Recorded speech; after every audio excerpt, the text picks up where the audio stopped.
अधिकारी त्याच्यात पापी आहे तेवढं त्याच्या घरचे कुटुंब पण पापी असं मला वाटतं. बायका त्यांना कळतं, त्यांना कळतं हे कुठून येऊ राहिलं. त्या पापात ते वाटेकरी आहेत. वाटेकरी आहे. होय. त्यांना दिसतं एवढं मोठं टीव्ही कुठून आणला 52 इंचाचा.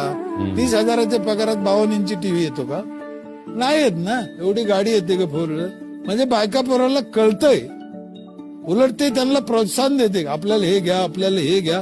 मध्ये बापाला सांगते तुम्ही चोऱ्या करा. हे चुकीचं आहे. मग याला शिकलेलं कसं म्हणायचं, याला सुधारलेलं कसं म्हणायचं?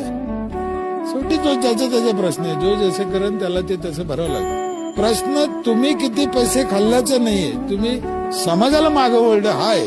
दुःख त्याचं आहे. त्यावेळेला तुम्ही कोणाचा तरी हक्क मारले, काहीतरी हक्क केला, काम चुकीचं केला. दुसऱ्याला घेऊन चालण्यात जो मजा आहे, जो आनंद आहे, तर स्वतः खाण्यात नाही किंवा स्वतः मिळूच शकत नाही. मिळूच शकत स्वतः हा नाही. गैरसमज आहे. हा गैरसमज आहे. खरंय.